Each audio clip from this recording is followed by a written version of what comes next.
ನಮಸ್ಕಾರ.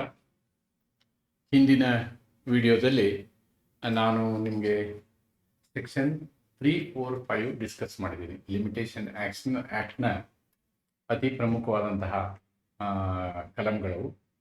ಸೆಕ್ಷನ್ 3 ಏನು ಹೇಳುತ್ತೆ ಅಂತಂದರೆ, ಸಾಮಾನ್ಯವಾಗಿ ಏನು ಶೆಡ್ಯೂಲ್ 1ನಲ್ಲಿ ಕೊಟ್ಟಂತಹ ಒಂದು ಕಾಲಮಿತಿ ಇದೆ, ಆ ಕಾಲಮಿತಿಯನ್ನು ಮೀರುವ ಹಾಗಿಲ್ಲ ಅಂತೇಳಿ. Actually limitation act makes the courts binding. ಯಾವುದೇ ನ್ಯಾಯಾಲಯಗಳಿದಾವಲ್ಲ, ಅವು ಲಿಮಿಟೇಷನ್ ಆ್ಯಕ್ಟ್ಗೆ ಅನುಗುಣವಾಗಿ ನಡ್ಕೊಳ್ಬೇಕು ಅಂತಕ್ಕಂಥದ್ದು ನಾವು ಗಮನಿಸಬೇಕು. ಕೋರ್ಟ್ ಏನು ಮಾಡುತ್ತೆ ಅಂತಂದರೆ, ಸೆಕ್ಷನ್ 3 ಪ್ರಕಾರ ಯಾವಾಗಲೂ ಪ್ರಪ್ರಥಮವಾಗಿ ಕೋರ್ಟ್ ಸೋಮುಟು ಅದನ್ನೇ ನೋಡುತ್ತೆ, ಇದು ಟೈಮ್ ಬಾರ್ಡ್ ಇದೆಯಾ ಅಂತಕ್ಕಂಥದ್ದು. ಟೈಮ್ ಬಾರ್ಡ್ ಇದ್ದರೆ ಅದನ್ನು ಡಿಸ್ಮಿಸ್ ಮಾಡುತ್ತೆ, the general rule. Then section 4 ಏನು ಹೇಳುತ್ತೆ, ಅಕಸ್ಮಾತ್ ಕೋರ್ಟ್ಗೆ ಅರ್ಜಿ ಹಾಕುವಂತಹ ದಿನದ ಕೊನೆ ದಿನ ಇರ್ತದಲ್ವಾ, ನಿಮ್ಮ ಲಿಮಿಟೇಷನ್ ಪೀರಿಯಡ್ನ ಅಂತಿಮ ದಿನ ರಜಾ ದಿನವಾಗಿದ್ದರೆ ಮುಂದಿನ ವರ್ಕಿಂಗ್ ಡೇಗೆ ಅದನ್ನು ಶಿಫ್ಟ್ ಮಾಡುತ್ತೆ. That is section 4. Then what section 5 says, ಏನಾಗುತ್ತೆ, ಕೆಲವೊಂದು ಸಂದರ್ಭದಲ್ಲಿ ಆ ವ್ಯಕ್ತಿಗೆ ಪ್ರಕರಣವನ್ನು ತೆಗೆದುಕೊಂಡು ಹೋಗೋಕ್ಕಾಗಲ್ಲ. ಅದೊಂದು ಅರ್ಜಿ ಇರ್ಬೋದು, ಮೇಲ್ಮನವಿ ಇರ್ಬೋದು, ಅಥವಾ ಒಂದು ದಾವೆ ಕೂಡ ಇರ್ಬೋದು. ಅದಕ್ಕೆ ಸರಿಯಾದ ಕಾರಣ ಇರುತ್ತೆ. ಫಾರ್ ಎಕ್ಸಾಂಪಲ್, ಡಿಗ್ರಿನೇ ಇಶ್ಯೂ ಆಗಲ್ಲ, ಅಪೀಲ್ಗೆ ಹೋಗೋಕ್ಕಾಗಲ್ಲ, certified copy of the degree ನಮಗೆ ಸಿಗೋದೇ ಇಲ್ಲ, ಅಥವಾ ಪೂರ್ಣ ಪ್ರಮಾಣದಲ್ಲಿ ಹುಷಾರಿರೋದಿಲ್ಲ. ಈ ರೀತಿಯಾದಂಥ ಸಂದರ್ಭದಲ್ಲಿ ಏನಾಗುತ್ತೆ ಅಂತಂದರೆ, ಅವನು ಸರಿಯಾದ ಕಾರಣವನ್ನು ಕೊಟ್ಟರೆ ಕೋರ್ಟ್ಗೆ, ಕೋರ್ಟು ಆ ಕಾರಣವನ್ನು ಅಂಗೀಕರಿಸಿ ಆ ಡಿಲೇಯನ್ನು ಅಥವಾ ಏನು ಅವರು ವಿಳಂಬ ಆಗಿರ್ತದಲ್ಲ, ಆ ವಿಳಂಬವನ್ನು ಮನ್ನಾ ಮಾಡಲಿಕ್ಕೆ ಒಂದು ಅವಕಾಶ, ಅಲ್ಲಿ ಸಫಿಷಿಯಂಟ್ ಕಾಸ್ ಡಾಕ್ಟ್ರಿನ್ ಬರ್ತದೆ. Okay, so this is all about very important part of or the objective of Limitation Act. Now we are in this video specifically discussing section 6 to 9, and these sections talk about legal disability. Legal disability. ನನಗೆ case ಹಾಕುವ ಸಾಮರ್ಥ್ಯವೇ ಇಲ್ಲ, ನನಗೆ case ಹಾಕುವ, ದಾವೆ ಹಾಕುವ ಸಾಮರ್ಥ್ಯವೇ ಇಲ್ಲ, ಅರ್ಜಿ ಹಾಕುವ ಸಾಮರ್ಥ್ಯವೇ ಇಲ್ಲ. ಇಂತಹ ಸಂದರ್ಭದಲ್ಲಿ ಏನಾಗುತ್ತೆ ಅಂತಕ್ಕಂಥದ್ದನ್ನು ನಾವು ಕಲಂ 6ರಿಂದ 9ರವರೆಗೆ ವಿಶ್ಲೇಷಣೆಯನ್ನು ಇವತ್ತು ನಿಮ್ಮ ಮುಂದೆ ತರ್ತಾ ಇದ್ದೀನಿ. ಇಲ್ಲಿ ಕಲಂ 6 ಬಹಳ ಪ್ರಮುಖ ಪಾತ್ರವನ್ನು ವಹಿಸ್ತದೆ. ಕಲಂ 6 ಬಹಳ ಪ್ರಮುಖ ಪಾತ್ರವನ್ನು ವಹಿಸ್ತದೆ. ಕಲಂ 6 8ನ್ನು ಜೊತೆಗೂಡಿಸಿದಂತೆ ನಾವು ಅದನ್ನು ಅರ್ಥೈಸ್ಕೊಳ್ಬೇಕಾಗ್ತದೆ. So all those points we are saying, and this is my synopsis. What section 6 says, ಮಿತಾವಧಿ ಆರಂಭವಾಗುವ ಸಂದರ್ಭದಲ್ಲಿ ಇರುವ ಅಸಮರ್ಥತೆ, ಅಂದ್ರೆ ಕಾನೂನಾತ್ಮಕವಾಗಿ ನಾನು ಸಮರ್ಥನಿಲ್ಲ, ದಾವೆ ಹಾಕ್ಲಿಕ್ಕೆ ನಾನು ಸಮರ್ಥನಿಲ್ಲ. ಆಮೇಲೆ ಮೋರ್ ದ್ಯಾನ್ 1 ಪರ್ಸನ್ ಡಿಸೇಬಲ್ಡ್ ಇದೆ, ಕಾನೂನಾತ್ಮಕವಾಗಿ ಒಂದಕ್ಕಿಂತ ಹೆಚ್ಚು ವ್ಯಕ್ತಿಗಳು ಅಸಮರ್ಥರಿದ್ದಾಗ ಏನಾಗುತ್ತೆ ಅಂತಕ್ಕಂಥದ್ದು. ಕಾನೂನು ಏನ್ ಹೇಳುತ್ತೆ ಅಂತಂದ್ರೆ, ಗರಿಷ್ಠ ಮಿತಿ, ಈ ರೀತಿಯಾದಂತಹ ಒಂದು ನಿಮಗೆ ವಿಸ್ತರಣೆಯನ್ನು ಕೊಡಬೇಕಾದ್ರೆ ಅದಕ್ಕೆ ಗರಿಷ್ಠ ಮಿತಿ ಎಷ್ಟು ಇರಬೇಕು ಅನ್ನೋದನ್ನ ಹೇಳ್ತದೆ. ಆಮೇಲೆ ಒಮ್ಮೆ ನಿಮ್ಮ ಕಾಲಮಿತಿಯ ಸಮಯ ಸ್ಟಾರ್ಟ್ ಆಯಿತು ಅಂತ ಇಟ್ಕೊಳ್ಳಿ, ಅದು ಮಧ್ಯದಲ್ಲಿ ಸ್ಟಾಪ್ ಆಗೋದಿಲ್ಲ ಅನ್ನೋದನ್ನ ಸೆಕ್ಷನ್ 9 ಹೇಳ್ತದೆ. ಮತ್ತೆ ಇದು ಸೆಕ್ಷನ್ 11 ಆಫ್ ಇಂಡಿಯನ್ ಕಾಂಟ್ರಾಕ್ಟ್ ಆಕ್ಟ್ಗೆ ಒಂದು ರೀತಿಯಾದಂತಹ ವಿಷಯವನ್ನು ಇದೇನಾಗಿದೆ ಸಂಬಂಧ ಹೊಂದಿದೆ. ಫಾರ್ ಎಕ್ಸಾಂಪಲ್, ನಾವು ಮೈನರ್, ಇನ್ಸೇನ್, ಇಡಿಯಟ್ ಅಂತೆಲ್ಲ ಶಬ್ದ ಯೂಸ್ ಮಾಡ್ತೀವಿ. ಅದು ಇಂಡಿಯನ್ ಕಾಂಟ್ರಾಕ್ಟ್ ಆಕ್ಟ್ನ ಸೆಕ್ಷನ್ 11ನಲ್ಲಿ ಬಂದಿರುವುದರಿಂದ ಇವೆರಡನ್ನು ಕಂಪ್ಯಾರಿಸನ್ ಮಾಡುವಂತ ಪ್ರಯತ್ನವನ್ನು ಮಾಡಿದ್ದೀನಿ. ಅಂದ್ರೆ ನೀವು ಆ ಸೆಕ್ಷನ್ 11 ಜೊತೆಗೆ ಇದನ್ನೇ ಕನ್ಫ್ಯೂಸ್ ಮಾಡ್ಕೋಬಾರ್ದು, ಅಲ್ಲಿತ್ತಲ್ಲ ಮತ್ತೆ ಇಲ್ಲಿ ಯಾಕೆ ಬಂತು ಅಂತ ಹೇಳಿ ನಿಮಗೆ ಅನಿಸ್ಬಾರ್ದು ಅನ್ನೋ ವಿಷಯಕ್ಕೆ ನಾನು ಅದನ್ನ ಮೊಹರಿ ಬೇಬಿ ಪ್ರಕರಣದ ಜೊತೆಗೆ ನಾನು ನಿಮ್ಮ ಜೊತೆಗೆ ಡಿಸ್ಕಸ್ ಮಾಡ್ತಾ ಇದ್ದೀನಿ. So with this I am concluding, and how these sections they are not conflicting each other, they are harmonious to each other ಅನ್ನೋದನ್ನು ಕೂಡ ನಾವು ಈ ಒಂದು ವಿಡಿಯೋದಲ್ಲಿ ಇವತ್ತು ನೋಡ್ತೀವಿ. ಇದು ಕೂಡ ಬಹಳ ಮುಖ್ಯವಾದಂತಹ ವಿಡಿಯೋ. ಲೀಗಲ್ ಡಿಸೆಬಿಲಿಟಿ ಮೇಲೆ ನಿಮಗೆ ಪೂರ್ಣ ಪ್ರಮಾಣದ ಪ್ರಶ್ನೆ ಬರುವಂತಹ ಸಾಧ್ಯತೆ ಇದೆ. ಬಂದಾಗ ಈ ಎಲ್ಲ ಸೆಕ್ಷನ್ಗಳನ್ನ ಸೇರಿಸಿ ನೀವು ಅದಕ್ಕೆ ಒಂದು ಉತ್ತರವನ್ನು ರೆಡಿ ಮಾಡ್ಬೋದು ಅಂತಕ್ಕಂಥದ್ದನ್ನು ನೀವು ಗಮನಿಸಬೇಕು. ಆ ದೃಷ್ಟಿಕೋನದಲ್ಲಿ ಇವತ್ತಿನ ನನ್ನ ವಿಡಿಯೋ ಇದು. ಲೀಗಲ್ ಡಿಸೆಬಿಲಿಟಿ ಅಂದ್ರೆ ಏನು ಅಂತ ಹೇಳಿ ನಾವು ಮೊದಲು ನೋಡೋಣ. ಕಾನೂನಾತ್ಮಕ ಅಸಮರ್ಥತೆ. ಕಾನೂನು ಅಸಮರ್ಥತೆ ನೋಡಿ, ಯಾವುದೇ ಒಬ್ಬ ವ್ಯಕ್ತಿ ಕೋರ್ಟಿಗೆ ಹೋಗುವ ಸ್ಥಿತಿಯಲ್ಲಿ ಇಲ್ಲ ಅಂದಾಗ ಅವನ ವಿರುದ್ಧವಾದಂತಹ ತೀರ್ಪು ಬರಬಾರ್ದು. Otherwise the justice is killed ಅಂತ ಹೇಳ್ತೀವಿ ನಾವು. The justice is killed. See, I am a person, I am suppose to go to court. ಯಾವುದೇ ಒಂದು ಕೋರ್ಟ್ಗೆ ಹೋಗ್ಬೇಕಾದ್ರೆ ನಾವು ಒಂದು ಶಬ್ದ ಯೂಸ್ ಮಾಡ್ತೀವಿ, ಕಾಸ್ ಆಫ್ ಆಕ್ಷನ್ ಅಂತ. Cause of action. Cause of action ಯಾವತ್ತು ಶುರು ಆಗುತ್ತೋ ಅವತ್ತಿನಿಂದ ಲಿಮಿಟೇಷನ್ ಪೀರಿಯಡ್ ಶುರು ಆಗುತ್ತೆ.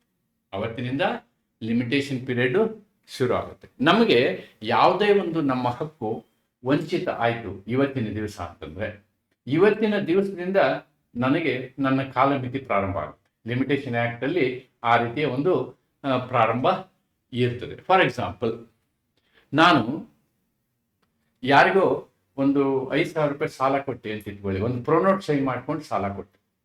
ಸಾಲ ಕೊಟ್ಟ ಮೇಲೆ ಕೊಟ್ಟ ದಿನದಿಂದ ನನ್ನ ಕಾಸ್ ಆಫ್ ಆಕ್ಷನ್ ಸ್ಟಾರ್ಟ್ ಆಗುತ್ತೆ. ಸಾಲ ನಾನು ವಸೂಲು ಮಾಡಬೇಕು. ವಸೂಲು ಮಾಡ್ಕೊಳ್ಳಿಕ್ಕೆ ನನಗಿರುವ ಸಮಯ ಲಿಮಿಟೇಷನ್ ಆಕ್ಟ್ ಪ್ರಕಾರ 3 ವರ್ಷ. 3 ವರ್ಷದೊಳಗೆ ನಾನು ಅದನ್ನು ವಸೂಲು ಮಾಡ್ಕೊಳ್ಳದೆ ಹೋದ್ರೆ ಈ ಲಿಮಿಟೇಷನ್ ಆಕ್ಟ್ ಪ್ರಕಾರ 3 ವರ್ಷದ ನಂತರ ಅದನ್ನು ನಾನು ಕೋರ್ಟಿನ ಮುಖಾಂತರ ವಸೂಲು ಮಾಡುವಂತ ಹಕ್ಕನ್ನು ಕಳ್ಕೊಳ್ತೀನಿ. I will lose the remedy through court, not the right to recover ಅಂತಕ್ಕಂಥದ್ದನ್ನ ನಾನು ಒಂದು ಉದಾಹರಣೆಯಾಗಿ ಕೊಟ್ಟು I will come to the explanation. Refer to a condition where a person is, ಯಾವುದೇ ಒಬ್ಬ ವ್ಯಕ್ತಿ ಲೀಗಲಿ ಇನ್ಕ್ಯಾಪಬಲ್, ಕಾನೂನಾತ್ಮಕವಾಗಿ ಅವನು ಅಸಮರ್ಥನಾಗಿದ್ದಾನೆ. ಏನಕ್ಕೆ? ಆಫ್ ಎನ್ಫೋರ್ಸಿಂಗ್ ಹಿಸ್ ರೈಟ್ಸ್, ತನ್ನ ಹಕ್ಕುಗಳನ್ನು ಜಾರಿಗೊಳಿಸುವಲ್ಲಿ. ತನ್ನ ಹಕ್ಕುಗಳನ್ನು ಜಾರಿಗೊಳಿಸುವುದು ಅಂದ್ರೆ ಏನು? ಯಾವತ್ತು ನಿಮ್ಮ ಕಾಸ್ ಆಫ್ ಆಕ್ಷನ್ ಪ್ರಾರಂಭ ಆಗ್ತದೆ ಅವತ್ತು ನೀವು ಹಕ್ಕು ಜಾರಿಗೊಳಿಸೋದಕ್ಕೆ ಹೋರಾಟ ಪ್ರಾರಂಭ ಮಾಡಬೇಕಾಗ್ತದೆ. Due to lack of capacity, ನಿಮಗೆ ಆ ಸಾಮರ್ಥ್ಯತೆ ಇರೋದಿಲ್ಲ. ಯಾವುದು ರಿಕಗ್ನೈಸ್ಡ್ ಬೈ ಲಾ, ಅಂತಹ ಸಾಮರ್ಥ್ಯ ಏನಿರ್ಬೇಕು? ಕಾನೂನಾತ್ಮಕವಾಗಿ ನೀವು ಅಸಮರ್ಥರು ಅಂತ ಹೇಳಿ ಘೋಷಣೆ ಆಗಿರ್ಬೇಕು. ಅಂತಹ ಸಂದರ್ಭದಲ್ಲಿ ಮಾತ್ರ ನಿಮ್ಗೆ ಏನಾಗುತ್ತೆ? ಲೀಗಲ್ ಡಿಸೆಬಿಲಿಟಿ ಸಿಗುತ್ತೆ. The limitation act acknowledges that law must not penalize incapacity. ಒಬ್ಬ ವ್ಯಕ್ತಿಯ ಅಸಮರ್ಥತೆಯಿಂದ ಅವನ ಲಿಮಿಟೇಷನ್ ಪೀರಿಯಡ್ ಹೋಗಿದೆ, ನಾವೇನ್ ಮಾಡೋಕ್ಕಾಗಲ್ಲ ಅಂತ ಹೇಳಿ ಕಾನೂನು ಹೇಳಲ್ಲ. ಅವರಿಗೂ ಕೂಡ ಕಾನೂನು ರಕ್ಷಣೆಯನ್ನು ಕೊಡ್ತದೆ. ಯಾರು ಕಾನೂನಾತ್ಮಕವಾಗಿ ಅಸಮರ್ಥತೆಯನ್ನು ಹೊಂದಿರ್ತಾರೋ ಅವರಿಗೆ ಅವರ ಅಸಮರ್ಥತೆಯ ಸಮಯದಲ್ಲಿ ಲಿಮಿಟೇಷನ್ ಪೀರಿಯಡ್ ಇದೆಯಲ್ಲ, ಇದು ಅಪ್ಲೈ ಆಗೋದಿಲ್ಲ. ಕಾನೂನಿನ ಅಸಮರ್ಥತೆಯನ್ನು ಶಿಕ್ಷಿಸುವುದು ನ್ಯಾಯವಲ್ಲ. This is the principle. You cannot punish a person who is legally incapable to file a suit, to file a application ಅಂತಕ್ಕಂಥದ್ದು. ದೆನ್ ಜುರಿಸ್ಪ್ರುಡೆನ್ಷಿಯಲ್ ಮ್ಯಾಕ್ಸಿಮಮ್, ಅದನ್ನೇ ಇಲ್ಲೇನು ಹೇಳಿದ್ದೇನೆ ಇಲ್ಲಿ ಹೇಳಿದ್ವಿ ನಾವು. ಲೆಕ್ಸ್ ನಾನ್ ಕ್ವಾಸಿಟ್ ಆಡ್ ಇಂಪಾಸಿಬಿಲಿಯಾ.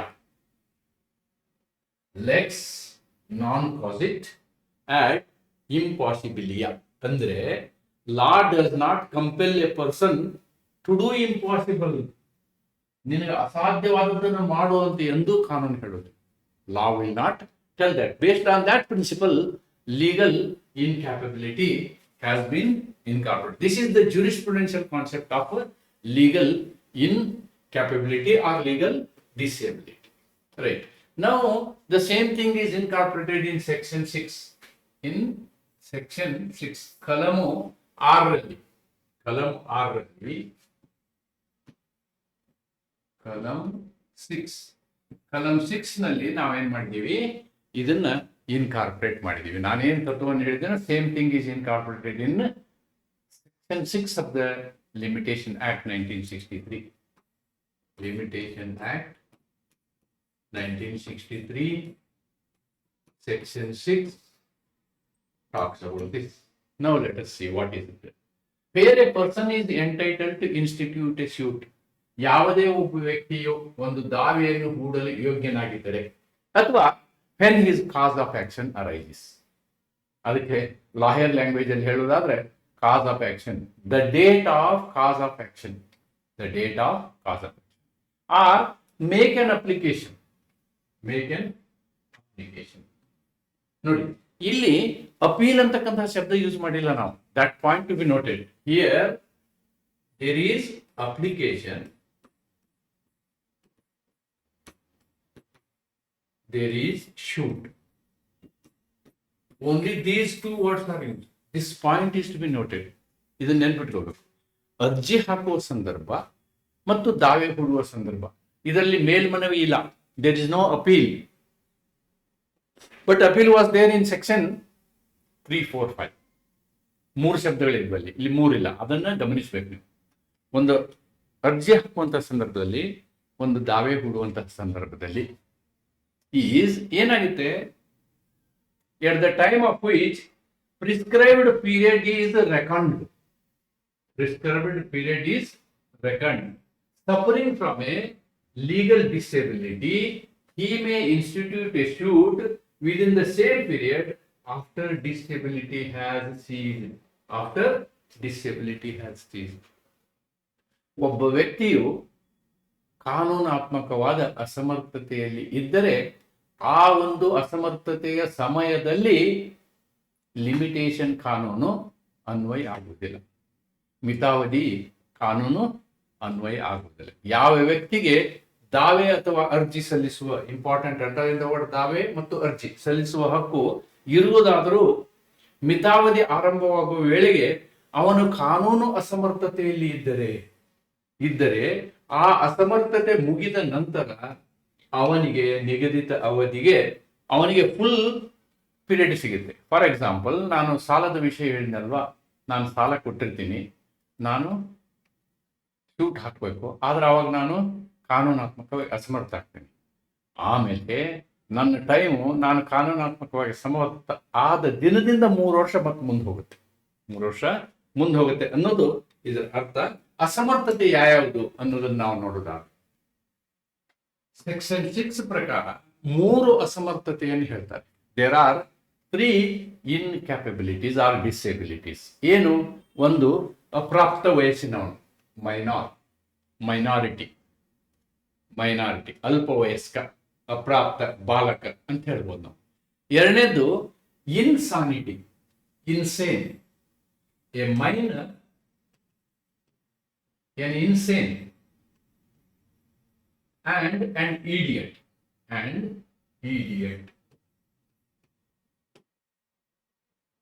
ಈ 3 ಸಂದರ್ಭದಲ್ಲಿ ಅವನು ಕಾನೂನಾತ್ಮಕವಾಗಿ ಏನಾಗಿರ್ತಾನೆ? ಅಸಮರ್ಥ ಇರ್ತಾನೆ ದಾವೆ ಹೂಡಲು ಅಥವಾ ಅರ್ಜಿ ಹಾಕಲು. ದಾವೆ ಹೂಡಲು ಏನಕ್ಕೆ? For 2 reasons. 1 to file suit and then to file application, apply ಮಾಡ್ಲಿಕ್ಕೆ. ಇವೆರಡಕ್ಕೂ ಅವನು ಅಸಮರ್ಥ ಇರ್ತಾನೆ. ಮೈನರ್ ಅಂದ್ರೆ ನಮ್ಗೇನು ಕನ್ಫ್ಯೂಷನ್ ಇಲ್ಲ. We know who is minor. In India a person below the age of 18 years is a minor. Or if is under court guardianship it is 21 years. ಅವನಿಗೆ ನಾವೇನಂತೀವಿ? ಅಪ್ರಾಪ್ತ ಅಂತೀವಿ. Insane ಮತ್ತು ಇಡಿಯಟ್ ಅಂದ್ರೆ ಅವನ ಹುಟ್ಟಿನಿಂದನೂ ಅವನಿಗೆ ಬುದ್ಧಿಮಾಂದ್ಯ ಇರುತ್ತೆ. ಅವನಿಗೆ ಬುದ್ಧಿಹೀನತೆ ಇರುತ್ತೆ, ಅವನಿಗೆ ಬುದ್ಧಿ ಇರೋದಿಲ್ಲ. ಅವನಿಗೆ ನಾವೇನಂತೀವಿ? ಇಡಿಯಟ್ ಅಂತೀವಿ. ಬುದ್ಧಿಮಾಂದ್ಯ ವ್ಯಕ್ತಿ, ಬುದ್ಧಿಹೀನ ವ್ಯಕ್ತಿ, ಬುದ್ಧಿಮಾಂದ್ಯ ಅಂತಾನು ಹೇಳ್ತಾರೆ.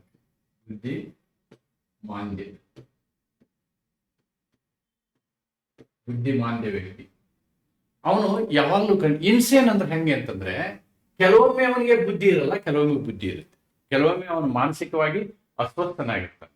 ಹಿ may be sane some time, he may be insane some time.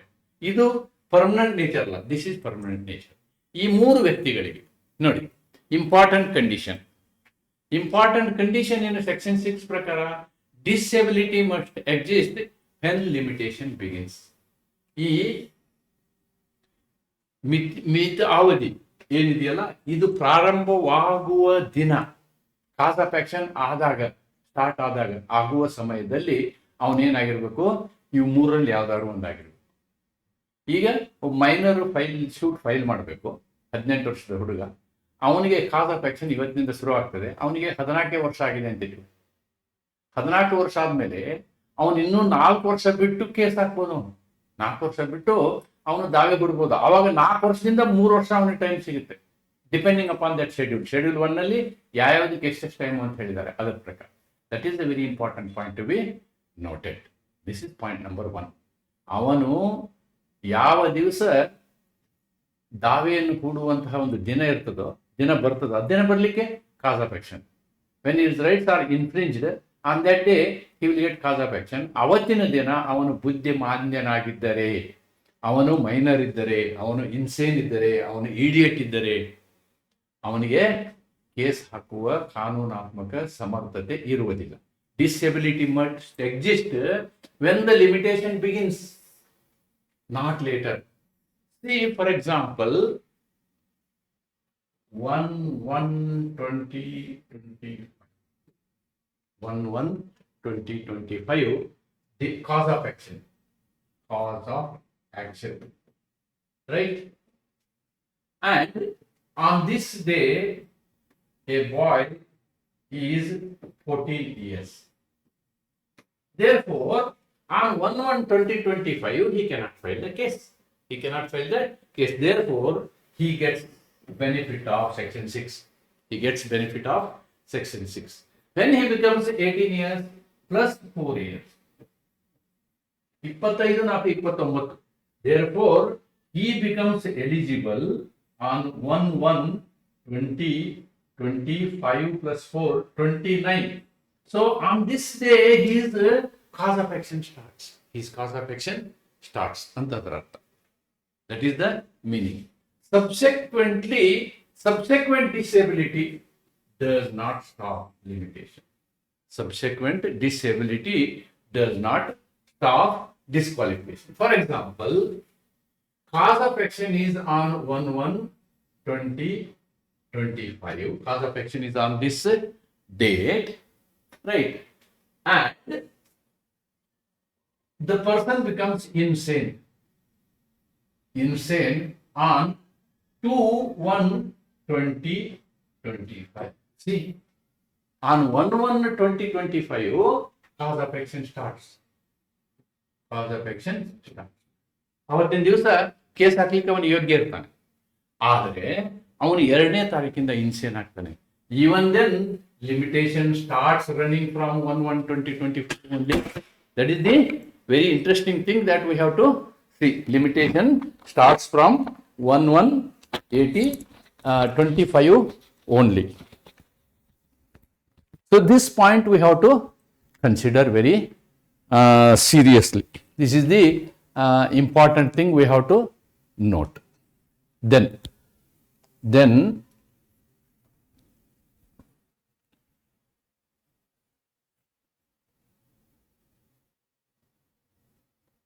yes, both the points I have explained to you. Then let us see. Yes, the benefits of Section 6. This is a very lengthy section. It has got 5 subclauses. All the subclauses I have explained. One by one. When a person is a minor at the commencement of limitation, he gets full benefit of limitation after attaining majority. ನೋಡಿ, ಅವನು 18 ವರ್ಷದವನು ಆಗೋ ತನಕನೂ ಅವನಿಗೆ complete benefit ಸಿಗುತ್ತೆ. ಅವನು 1 ವರ್ಷದವನಿದ್ದು 18 ವರ್ಷ ಆಗ್ತಾನೆ ಅಂದರೆ 17 ವರ್ಷದವರೆಗೆ ಅವನಿಗೆ ಬೆನಿಫಿಟ್ ಸಿಗುತ್ತೆ. ಮಿತಿವೇಳೆ ಆರಂಭವಾಗುವ ಸಮಯದಲ್ಲಿ ಒಬ್ಬ ವ್ಯಕ್ತಿ ಅಪ್ರಾಪ್ತ ವಯಸ್ಕನಾಗಿದ್ದರೆ ಅವನು ಪ್ರಾಪ್ತ ವಯಸ್ಸು ಪಡೆಯುವವರೆಗೆ ಅವನಿಗೆ ಆ ಮಿತಿ ಎಕ್ಸ್ಟೆಂಡ್ ಆಗುತ್ತೆ. ಅವನು 18 ವರ್ಷ ಆದ ದಿನದಿಂದ ಅವನ ಲಿಮಿಟೇಷನ್ ಪೀರಿಯಡ್ ಸ್ಟಾರ್ಟ್ ಆಗುತ್ತೆ. ನೋಡಿ, ಲಿಮಿಟೇಷನ್ ಪೀರಿಯಡ್ 3 ವರ್ಷ ಇರ್ಬೋದು, 90 ದಿವಸ ಇರ್ಬೋದು, 12 ವರ್ಷ ಇರ್ಬೋದು. ಆ 12 ವರ್ಷದ ಲಿಮಿಟೇಷನ್ ಕೂಡ ಅವನು 18 ವರ್ಷ ಆದಮೇಲೆ ಆಮೇಲೆ 12 ವರ್ಷ ಇರುತ್ತೆ. ದಟ್ ಈಸ್ ವೆರಿ, ಅದಕ್ಕೆ ಯಾವುದೇ ಮೈನರ್ ವ್ಯಕ್ತಿಯ ಜೊತೆ ವ್ಯವಹಾರ ಮಾಡಬೇಕಾದ್ರೆ ನಾವು ಬಹಳ ಕೇರ್ಫುಲ್ ಆಗಿರಬೇಕು. The limitation period of minor starts from the date when he attains majority. ಯಾವತ್ತು ಅವನು ಪ್ರಾಪ್ತ ವಯಸ್ಕನಾಗ್ತಾನೆ ಅವತ್ತಿನವರೆಗೆ ಅವನಿಗೆ ಈ ಲಿಮಿಟೇಷನ್ ಆ್ಯಕ್ಟು ಪೋಸ್ಟ್ಪೋನ್ ಆಗುತ್ತೆ, ಲಿಮಿಟೇಷನ್ ಪೀರಿಯಡ್ಡು ಪೋಸ್ಟ್ಪೋನ್ ಆಗುತ್ತೆ. ಅಥವಾ ಅವನಿಗೆ ಸೀಮಿತ ಅವಧಿ ಅವತ್ತಿನಿಂದ 18 ವರ್ಷ ಆದ ದಿನದಿಂದ ಅವನ ಸೀಮಿತ ಅವಧಿಯ ಪ್ರಾರಂಭ ಆಗುತ್ತೆ. ಅಲ್ಲಿ ತನಕ ಆಗೋದಿಲ್ಲ ಅನ್ನೋದನ್ನು ನಾವು ಸೆಕ್ಷನ್ 6 ಅಲ್ಲಿ ನೋಡ್ತೀವಿ. The second condition, where one disability ceases and another disability commences before the cessation of the farmer, the limitation period begins only after second disability. ನೋಡಿ, ಒಬ್ಬ ವ್ಯಕ್ತಿ ಮೊದಲು ಮೈನರ್ ಇರ್ತಾನೆ. ಮೈನರ್, ಈ ಮೈನರ್ ಇರುವೊಂದು ಮೇಜರ್ ಆಗಲಿಕ್ಕೆ 1/1/2025ಗೆ ಅವನು ಮೇಜರ್ ಆಗ್ತಾನೆ. he becomes major. Okay, but so limitation act to start from this date, but in between on 31/12/2024 he becomes insane. ಅವನು ಇದರ ಹಿಂದಿನ ಈ ದಿವಸ ಅವನೇನಾಗ್ತಾನೆ, ಬುದ್ಧಿಮಾಂದ್ಯನಾಗ್ತಾನೆ. ಆವಾಗ limitation act does not begins on 1/1/2025. ಅವತ್ತು ಸ್ಟಾರ್ಟ್ ಆಗೋದಿಲ್ಲ. ಯಾಕಂದ್ರೆ ಇದು ಆಗೋದಕ್ಕಿಂತ, ಅವನು ಎಲಿಜಿಬಲ್ ಆಗೋಕ್ಕಿಂತ ಮೊದಲನೇ ಅವನೇನಾಗ್ಬಿಡ್ತಾನೆ, ಬುದ್ಧಿಮಾಂದ್ಯ ಆಗ್ತಾನೆ. ನಾವು I will read this. Where one disability ceases and another disability commences before the cessation of the farmer. ನೋಡಿ, ಈ ಒಂದು ಮೇಜರ್ ಆಗೋಕ್ಕಿಂತ ಮೊದಲೇ ಅವನೇನಾಗ್ತಾನೆ, ಬುದ್ಧಿಮಾಂದ್ಯ ಆಗ್ತಾನೆ. ಆವಾಗ ಅದು ಕಂಟಿನ್ಯೂಸ್ ಇದೆ. The limitation period begins only after the latter disability ceases. ಎರಡನೇ ಡಿಸೆಬಿಲಿಟಿ, ಅವನು let us assume that he becomes sane. ಅವನು ಬುದ್ಧಿಮಾಂದ್ಯತೆಯಿಂದ ಮುಕ್ತಿ ಹೊಂತಾನೆ. ಯಾವತ್ತು? let us assume that 25/12/2029. ಆವಾಗ 25/12/2029 ನಿಂದ ಮುಂದೆ ಅವನಿಗೇನಾಗುತ್ತೆ, ಲಿಮಿಟೇಷನ್ ಪೀರಿಯಡ್ ಪ್ರಾರಂಭ ಆಗುತ್ತೆ ಅನ್ನೋದು ಈ second concept. This is second concept. Very interesting compact provision. Now the third one will see. If the disability continues till the death of the person. ಒಬ್ಬ ವ್ಯಕ್ತಿ ಅವನು ಇನ್ಸೇನ್ ಇರಲಿ ಅಥವಾ ಇಡಿಯೇಟ್ ಇರಲಿ, ಅವನು ಸಾಯೋ ತನಕ ಹಾಗೆ ಇದ್ದ ಅಂತ ಇಟ್ಕೊಳ್ಳಿ, ಲಿಮಿಟೇಷನ್ ಪೀರಿಯಡ್ ಹಾಗೆ ಮುಂದೆ ಹೋಗ್ತಾ ಇರ್ತದೆ. ಓನ್ಲಿ ಹೀಸ್ ಎಲ್ ಆರ್, ಅವನ ಲೀಗಲ್ ರಿಪ್ರೆಸೆಂಟೇಟಿವ್ ಮಾತ್ರ, ಅವನ ಕಾನೂನು ಪ್ರತಿನಿಧಿ ಮಾತ್ರ ಏನು ಮಾಡ್ಬೋದು, ಅವನು ನಿಧನ ಹೊಂದಿದ ನಂತರ ಕೇಸ್ ಫೈಲ್ ಮಾಡ್ಬೋದು. ಅವನ ಲೀಗಲ್ ಹೇರ್ ಪ್ರಶ್ನೆ ಬರುವುದೇ ಆ ವ್ಯಕ್ತಿ ಸತ್ತ ಮೇಲೆ ಅವನಿಗೆ ಸಂಬಂಧಪಟ್ಟಂತಹ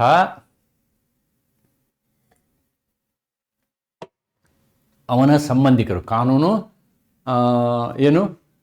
ಪ್ರತಿನಿಧಿಗಳು ಏನು ಮಾಡ್ಬೋದು, ಆಮೇಲೆ ಕೇಸ್ ಹಾಕ್ಬೋದು. ಅಲ್ಲಿ ತನಕ ಕೇಸ್ ಹಾಕಕ್ಕಾಗಲ್ಲ. Very simple concept. Now, another situation. If the legal representative is also a minor under a legal disability. ನೋಡಿ, ಒಬ್ಬ he is disabled till death. ಈ ವ್ಯಕ್ತಿ ಸಾಯೋ ತನಕ ಇವನು ಇದಾನಲ್ಲ, ಎಲ್ಲಾರು ಏನಾಗುತ್ತೆ ಅಂತಂದ್ರೆ ಇವನು ಸತ್ ಕೂಡಲೇ ಕೇಸ್ ಹಾಕ್ಬೋದು. ಆದ್ರೆ ಇವನು ಕೂಡ if he is a minor or if he is a idiot or if he is insane, ಹೀಗಿದ್ದಾಗ ಲಿಮಿಟೇಷನ್ ಪೀರಿಯಡ್ ಮತ್ತೆ ಮುಂದುವರಿಯುತ್ತೆ. ಲಿಮಿಟೇಷನ್ ಪೀರಿಯಡ್ ಸತ್ತು ಕೂಡಲೇ ಸ್ಟಾರ್ಟ್ ಆಗಲ್ಲ. ಈ ವ್ಯಕ್ತಿ ಸತ್ತು ಕೂಡಲೇ ಸ್ಟಾರ್ಟ್ ಆಗಲ್ಲ. ಆ ಸಮಯದಲ್ಲಿ ಏನಾಗಿರುತ್ತೆ, ಅವನ ಕಾನೂನು ಪ್ರತಿನಿಧಿ ಕೂಡ ಅವನು ಸೆಕ್ಷನ್ 1-2 ನಲ್ಲಿ ಬಂದ್ಬಿಡ್ತಾನೆ. ಸಬ್ಸೆಕ್ಷನ್ 1 ಸಬ್ಸೆಕ್ಷನ್ 2 ನಲ್ಲಿ ಅವನು ಬಂದ್ಬಿಡ್ತಾನೆ. ಆವಾಗ ತಿರ್ಗಾ ಇವನು ಏನಾಗಬೇಕು, ಲೀಗಲಿ ಫಿಟ್ ಆಗಬೇಕು. ಅಲ್ಲಿ ತನಕನೂ ಲಿಮಿಟೇಷನ್ ಆಕ್ಟ್ ಬರೋದಿಲ್ಲ. If the legal representative is also a minor or under legal disability, the limitation period starts after the cessation of such disability. ಅವನು ಆ ಡಿಸೇಬಿಲಿಟಿಯಿಂದ ಮುಕ್ತ ಆದ ಮೇಲೆ ಮಾತ್ರ ಅವನ ಒಂದು ಲಿಮಿಟೇಷನ್ ಏನಿದೆಯಲ್ಲ ಅವಧಿ ಬರ್ತದೆ. Yes. Now if the legal representative after becoming sane or free from disability ಅವನು ಇಲ್ಲಿ ಏನಾಗ್ತಾನೆ, he will become sane. He will become, let us assume that he will become sane on some date, say 1/1/2025 ತಗೊಳ್ಳೋಣ. he will become sane, but he will not file case, not file suit. Simply he will keep quiet, ಅವ್ನು ಸಾಲದ ವಿಷಯ ಅಂತ ಇಟ್ಕೊಳ್ಳಿ, ಅಥವಾ 12 years ಇತ್ತು ಅಂತ ಇಟ್ಕೊಳ್ಳಿ, 12 years ಲಿಮಿಟೇಷನ್ ಪೀರಿಯಡ್ ಇತ್ತು, ಬಟ್ ಇವನು ಕೇಸ್ ಫೈಲ್ ಮಾಡೋದಿಲ್ಲ. ಅಂದಾಗ ಏನಾಗುತ್ತೆ, see after some time, if the legal representative after becoming sane or free from disability fails to file the suit or dies, ನೋಡಿ ಇಲ್ಲಿ ಇವನು ಸೇನ್ ಆದ್ಮೇಲೆ case ಹಾಕ್ಬೇಕಿತ್ತು, he will not file the case. ಆಮೇಲೆ ಏನಾಗುತ್ತೆ, ಒಂದು 4 ವರ್ಷ ಆದ್ಮೇಲೆ, ಆಫ್ಟರ್ 4 years he dies. ನೋಡಿ, he dies. Now only left out years are 8 years. Then for the person to file the case, his legal representative may file the case suit within the balance period of limitation if any remains. ನೋಡಿ, ಅಕಸ್ಮಾತ್ limitation period ಇವನು 12 ವರ್ಷ ತನಕನೂ case ಹಾಕ್ಲಿಲ್ಲ ಅಂತ ಇಟ್ಕೊಳ್ಳಿ, ಆವಾಗ limitation period ದಾಟಿ ಹೋಗ್ಬಿಡ್ತದೆ. ಇಲ್ಲಿ ಇನ್ನೊಂದ್ಸಲ ಎಕ್ಸ್ಪ್ಲೇನ್ ಮಾಡ್ತೇನೆ. ಇವನು ಸತ್ತು ಹೋಗ್ತಾನೆ, ಇವನ್ ಲೀಗಲ್ ಹೇರ್ ಬರ್ತಾರೆ, ಈ ಲೀಗಲ್ ರಿಪ್ರೆಸೆಂಟೇಟಿವ್ ಕೂಡ ಇವರು ಇನ್ಕ್ಯಾಪೇಬಲ್ ಇರ್ತಾರೆ. ಇವ್ರು ಇನ್ಕ್ಯಾಪೇಬಲ್ ಇದ್ದಾಗ ಕೇಸು ಇವ್ರು ಒಬ್ಬನು ಕ್ಯಾಪೇಬಲ್ ಆಗುತ್ತೆ ಅನ್ಕೊಂಡು ಕೇಸ್ ಹಾಕಕ್ಕಾಗಲ್ಲ. So he will become capable ಯಾವತ್ತು 1/1/2025ಗೆ ಇವನು ಕ್ಯಾಪೇಬಲ್ ಆಗ್ತಾನೆ. ಆದ್ಮೇಲೆ ಅವ ಕೇಸ್ ಹಾಕ್ಬೇಕು. The moment he becomes capable, limitation period starts running. ಆದ್ರೆ ಇವನು ಕೇಸ್ ಹಾಕೋದಿಲ್ಲ, ಮಧ್ಯದಲ್ಲಿ ಸತ್ತು ಹೋಗ್ಬಿಡ್ತಾನೆ. ನಿಮಗೆ ಲಿಮಿಟೇಷನ್ ಪೀರಿಯಡ್ 12 ವರ್ಷ ಇತ್ತು ಅಂದ್ರೆ ಇವನು 4 ವರ್ಷ ನಿಮಗೆ ಸಿಗೋದಿಲ್ಲ. ನೆಕ್ಸ್ಟ್ ಇವನ್ ಲೀಗಲ್ ಹೇರ್, ಇವನ ಲೀಗಲ್ ರಿಪ್ರೆಸೆಂಟೇಟಿವ್ ಅಲ್ಲ, ಅವನು ಕೇಸ್ ಹಾಕ್ಬೇಕಂದ್ರೆ ಅವನಿಗೆ ಕೇವಲ 8 ವರ್ಷ ಮಾತ್ರ ಟೈಮ್ ಇರುತ್ತೆ. ಫಾರ್ ಎಕ್ಸಾಂಪಲ್, ಇವನು 12 ವರ್ಷ ತನಕನೂ ಕೇಸ್ ಹಾಕ್ಲೇನೇ ಇಲ್ಲ ಅಂತ ಇಟ್ಕೊಳ್ಳೋಣ. ಆವಾಗ ದಿಸ್ ಬ್ಯಾಲೆನ್ಸ್ ಬಿಕಮ್ಸ್ ಜೀರೋ. ಆವಾಗ ಇವನ್ ಲೀಗಲ್ ಹೇರಿಗೆ ಕೇಸ್ ಹಾಕಕ್ಕೆ ಬರೋದಿಲ್ಲ. That is the meaning of this explanation. If the legal representative after becoming sane or free from disability fails to file the suit and dies, his legal representative may file the suit within the balance period if any remains.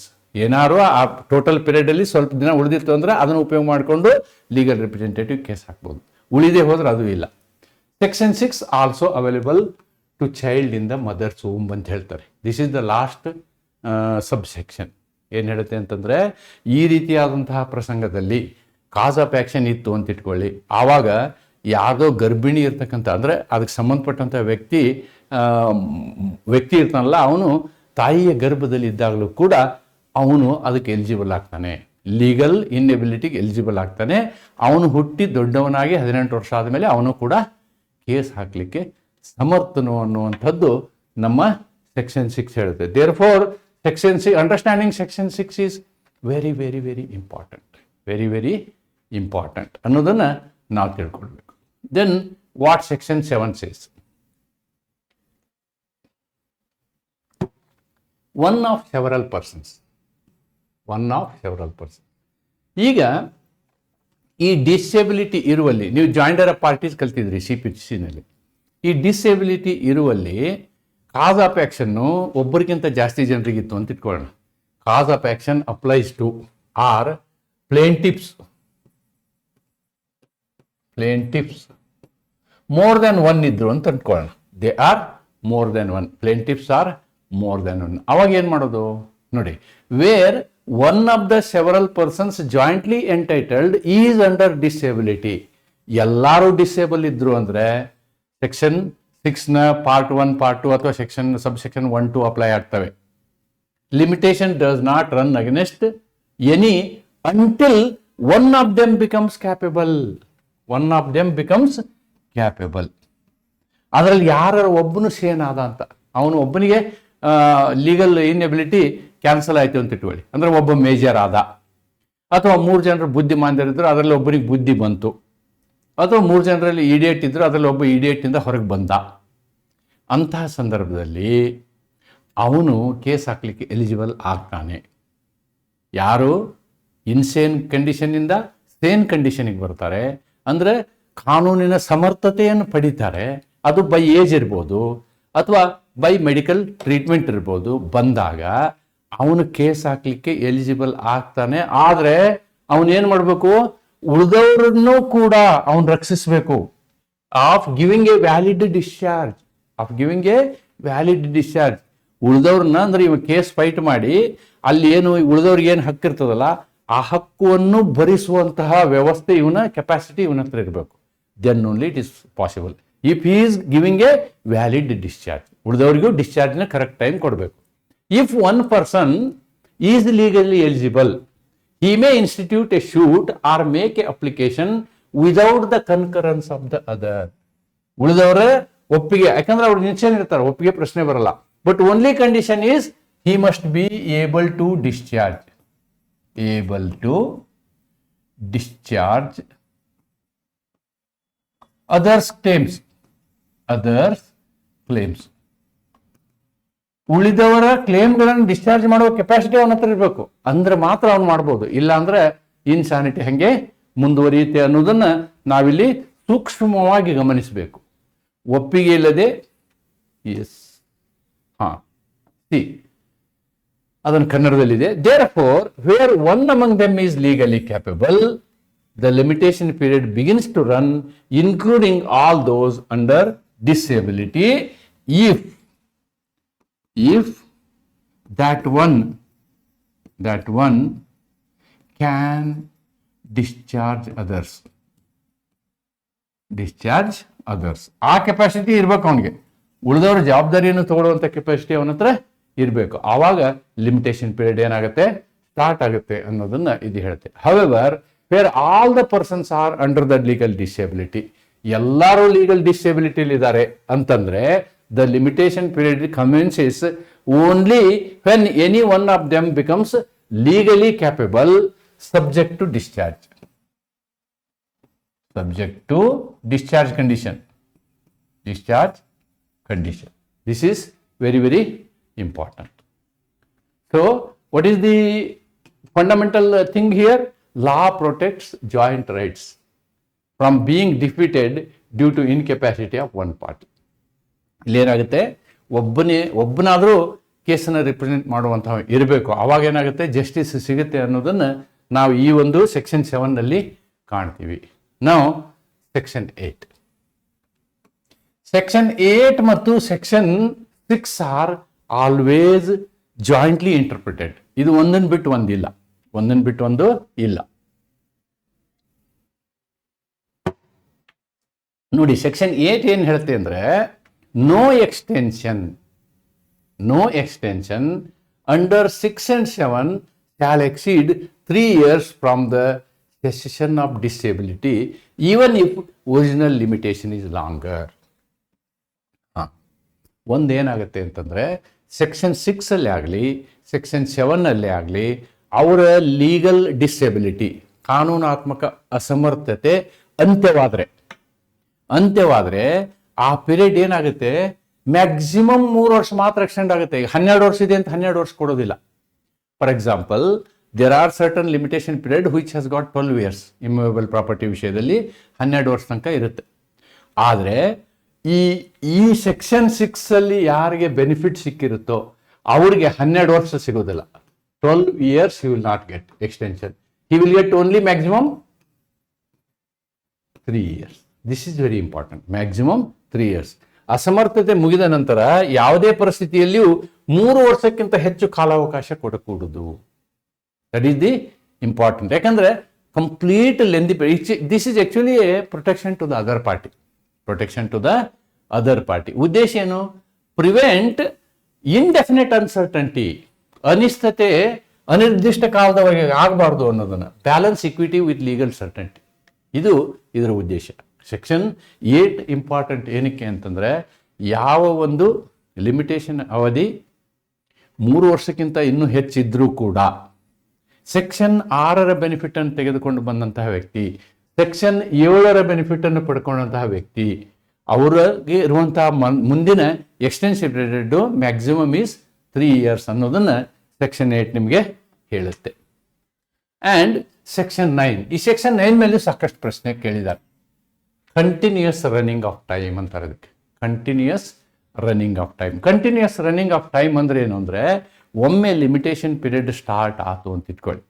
Start ಆದ ನಂತರ ಯಾವುದೇ ವ್ಯಕ್ತಿ insane ಆಗಲಿ, idiot ಆಗಲಿ, ಅಥವಾ ಅವನು minor ಇರೋಕ್ಕೆ ಸಾಧ್ಯ ಇಲ್ಲ. ಆದಾಗ್ಯೂ ಕೂಡ ಅದು ಲಿಮಿಟೇಷನ್ ಪೀರಿಯಡ್ ಸ್ಟಾಪ್ ಆಗಲ್ಲ. Once it is started it will continue. That's the meaning it. ಒಮ್ಮೆ ಲಿಮಿಟೇಷನ್ ಪೀರಿಯಡ್ ಯಾವುದೇ ಕಾರಣದಿಂದ ಪ್ರಾರಂಭ ಆದರೆ ಅದನ್ನು ನಿಲ್ಸಕ್ಕಾಗಲ್ಲ. That is what is section 8. Continuous running of time, ಮಿತಾವಧಿಯ ನಿರಂತರ ಚಾಲನೆ. ನಿರಂತರ.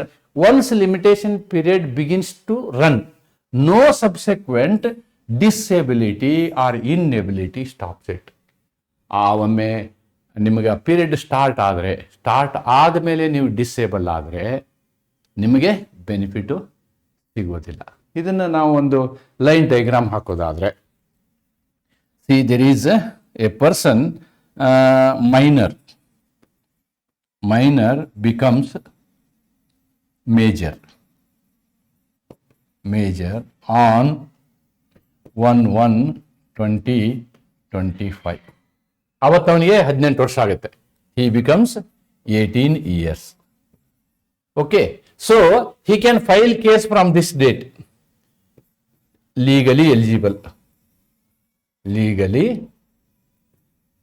Eligible to file shoot.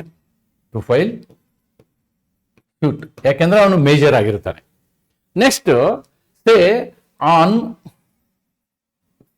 10/1/2025 ಅವನಿಗೇನು ಹೆಡ್ ಇಂಜುರಿ ಆಗುತ್ತೆ. ಹೆಡ್ ಇಂಜುರಿ, ಬೈಕಲ್ಲಿ ಬಿದ್ದು ಹೆಡ್ ಇಂಜುರಿ ಆಗುತ್ತೆ.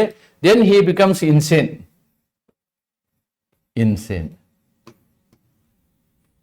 Now according to section 9 he cannot claim insanity.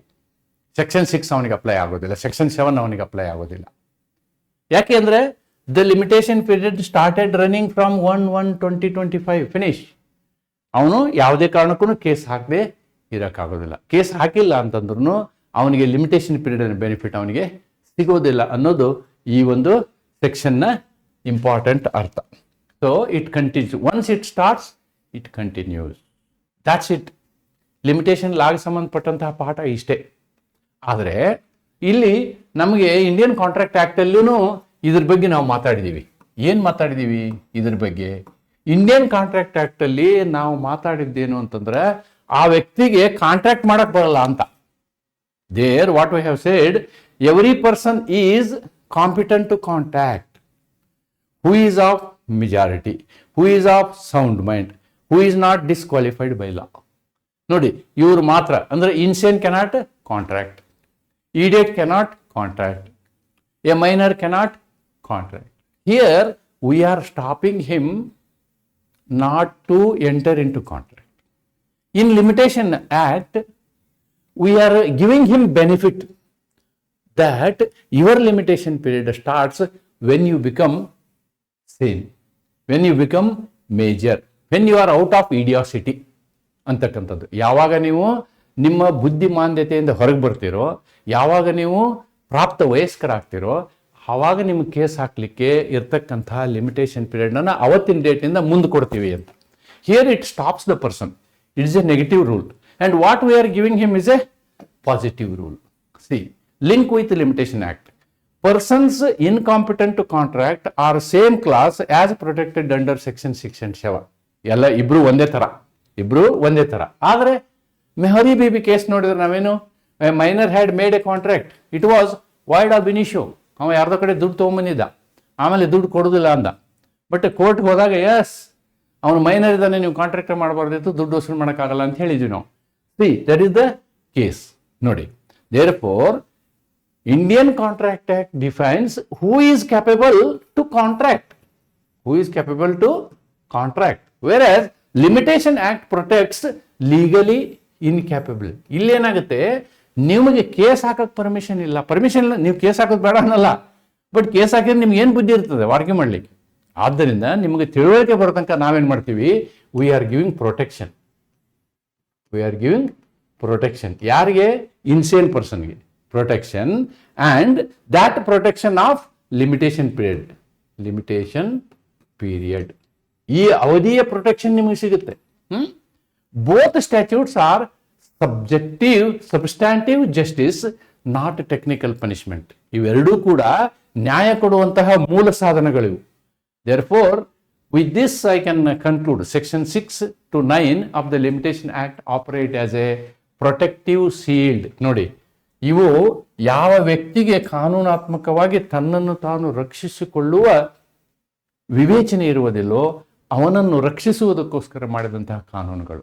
ಮತ್ತು ಸೆಕ್ಷನ್ 11 ಏನು ಅಂತಂದ್ರೆ, ಯಾವ ವ್ಯಕ್ತಿಗೆ ಕಾನೂನು ಮೂಲಕ ಕರಾರು ಮಾಡಿಕೊಳ್ಳುವ ಸಾಧ್ಯತೆ ಇರುವುದಿಲ್ಲವೋ ಅವನನ್ನು ಬಾಧ್ಯನಾಗಿ ಮಾಡದೇ ಇರುವಂತಹದ್ದು. He will not become obligatory, his obligations are not created, or he is not put to any hardship ಅನ್ನೋದನ್ನ ನಾವು ಸೆಕ್ಷನ್ 11 ನೋಡ್ತೀವಿ. ಸೆಕ್ಷನ್ 11 ನಾವು ಒಬ್ಬ ಇಡಿಯೇಟನ್ನ, ಒಬ್ಬ ಇನ್ಸೇನ್ ಪರ್ಸನ್ನ, ಒಬ್ಬ ಮೈನರ್ನನ್ನ, ಅಂದರೆ ಒಬ್ಬ ಅಪ್ರಾಪ್ತನನ್ನ, ಒಬ್ಬ ಬುದ್ಧಿಮಾಂದ್ಯ ವ್ಯಕ್ತಿಯನ್ನ, ಒಬ್ಬ ಮೂರ್ಖನನ್ನ ನಾವೇನು ಮಾಡ್ತೀವಿ, ಕರಾರು ಮಾಡಿಕೊಂಡಾಗಲೂ ಕೂಡ ಅವನನ್ನು ಬಾಧ್ಯತೆಯಿಂದ ರಕ್ಷಿಸ್ತೀವಿ. That is section 11.